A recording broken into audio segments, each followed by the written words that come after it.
Assalamualaikum anak-anak, selamat pagi. Bagaimana kabarnya kalian hari ini? Semoga kalian dalam keadaan sehat walafiat ya. Nah, hari ini kita masih belajar di tema 3, benda di sekitarku, subtema 4, keajaiban perubahan wujud di sekitarku, pembelajaran 5 dan 6. Nah, sebelum pembelajaran dimulai, alangkah lebih baiknya kita berdoa terlebih dahulu menurut agama dan kepercayaannya masing-masing. Adapun doa sebelum belajar.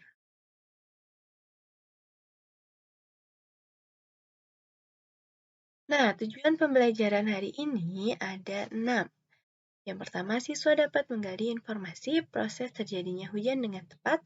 Yang kedua, siswa mengidentifikasi urutan proses terjadinya hujan dengan tepat. Yang ketiga, siswa dapat menyusun informasi secara tertulis tentang perubahan wujud yang terjadi pada proses terjadinya hujan dengan tepat. Yang keempat, siswa dapat menyatakan lama waktu kegiatan dalam satuan dengan tepat. Yang kelima, siswa dapat menceritakan pengalaman menolong orang dengan tepat. Yang keenam, siswa dapat mengidentifikasi berbagai kegiatan yang menunjukkan sikap bersatu di sekitar rumah dengan tepat. Nah, perubahan wujud yang terjadi di sekitarmu merupakan perubahan alami. Perubahan yang terjadi di alam inilah yang patut disyukuri. Kalian tahu apa itu hujan? Pasti kalian sering ya merasakan hujan atau melihat hujan. Coba kalian perhatikan penjelasan proses terjadinya hujan di video selanjutnya.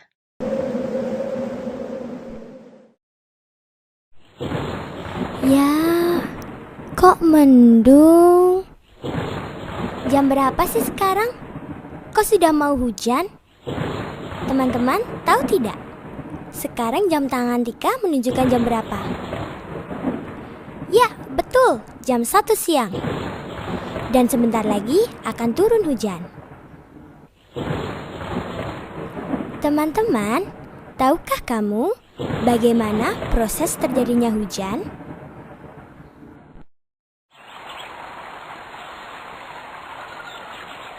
Nah, begini prosesnya. Hujan pada mulanya berasal dari air yang berada di permukaan bumi, seperti air laut, danau, sungai, dan sebagainya, yang tersinari matahari, yang kemudian air tersebut menguap atau menjadi uap dan melayang ke udara. Air yang menguap atau menjadi uap melayang ke udara, dan akhirnya terus bergerak menuju langit. Dengan bantuan angin, uap air membentuk awan. Akibat angin atau udara yang bergerak, awan-awan saling bertemu dan membesar menuju langit, atau atmosfer bumi yang suhunya rendah atau dingin, dan akhirnya membentuk butiran es dan air. Karena berat dan tidak mampu ditopang oleh angin, akhirnya butiran-butiran air atau es tersebut jatuh.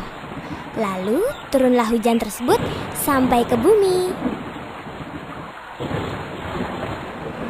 Asik, hujannya sudah reda. Suasana menjadi cerah kembali. Segarnya. Wah.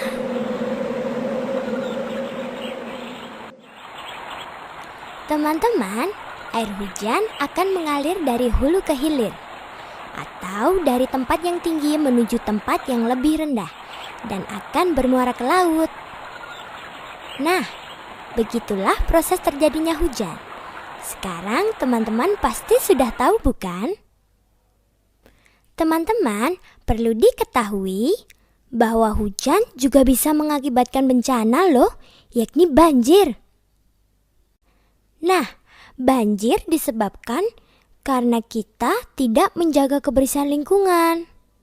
Sekarang, pastinya teman-teman sudah tahu bagaimana proses terjadinya hujan. Asik ya? Nah, cari tahu pengetahuan-pengetahuan yang lain yuk. Hanya di Go Smart and Fun. Di sini kita belajar sambil bermain. Dah. Nah, setelah kalian menonton video, jika ibu urutkan, maka urutannya seperti ini ya. Bisa kalian lihat pada gambar. Nah, tugas yang pertama, jelaskan proses terjadinya hujan sesuai urutan pada gambar sebelumnya menggunakan bahasamu sendiri. Nah, tadi kan sudah dijelaskan proses terjadinya hujan ya di video sebelumnya. Nah, kalian tuliskan proses terjadinya hujan menggunakan bahasa kalian sendiri. Tulis di buku tugasmu. Nah, kalian juga telah belajar berbagai perubahan wujud yang ada di sekitar kita ya. Perubahan wujud dialami dalam kehidupan sehari-hari. Alam dipersiapkan oleh Tuhan Yang Maha Esa agar manusia dapat tinggal di bumi dengan nyaman. Perubahan wujud benda merupakan contoh buktinya. Nah, kita atau ibu ingatkan lagi bahwa banyak ya perubahan wujud yang terjadi di sekitar kita. Nah, coba kita rangkum atau kita lihat. Nah, ada 5 peristiwa. Yang pertama, bertani garam. Nah, jenis peristiwa yang terjadi yaitu menguap. Nah, penjelasannya itu air laut yang menguap, yang tersisa hanya butir garam. Lalu peristiwa yang kedua yaitu membuat es krim. Nah, ini peristiwa yang terjadi atau perubahan wujud yang terjadi adalah membeku. Penjelasannya yaitu es krim yang mulanya cair menjadi beku. Lalu yang ketiga ada peristiwa embun pagi hari. Nah, jenis peristiwa yang terjadi yaitu mengembun. Penjelasannya yaitu uap-uap air berubah menjadi titik-titik air. Yang keempat yaitu membuat gulali. Nah, jenis peristiwa yang terjadi yaitu membeku. Penjelasannya adalah adonan gulali memadat setelah dingin ya. Yang kelima terjadinya hujan. Nah, terjadinya hujan ini jenis peristiwa yang terjadi adalah menguap. Penjelasan perubahan wujudnya yaitu air di permukaan bumi menguap akibat panas matahari. Nah, kalian dapat mengingat informasi ini ya. Anak-anak, coba kalian perhatikan contoh soal ini. Siti hendak pergi ke rumah teman untuk mengerjakan tugas. Saat itu hujan turun dengan derasnya. Siti menunggu hingga hujan reda. Hujan turun sejak pukul 7:15 pagi dan berhenti pukul 9:10. Berapa lama hujan turun? Nah, ini merupakan jam yang menunjukkan pukul 7:15. Ini gambar jam yang menunjukkan pukul 9:10. Nah, lamanya hujan turun yaitu kita atau kalian bisa gambarkan dulu garis seperti ini, kemudian kalian tulis mulanya tadi turun hujan ya pada pagi hari jam 7:15. Nah, kemudian sampai jam 9:10. Nah, di dalam garis ini kita bagi menjadi beberapa waktu agar lebih mudah kita bagi menjadi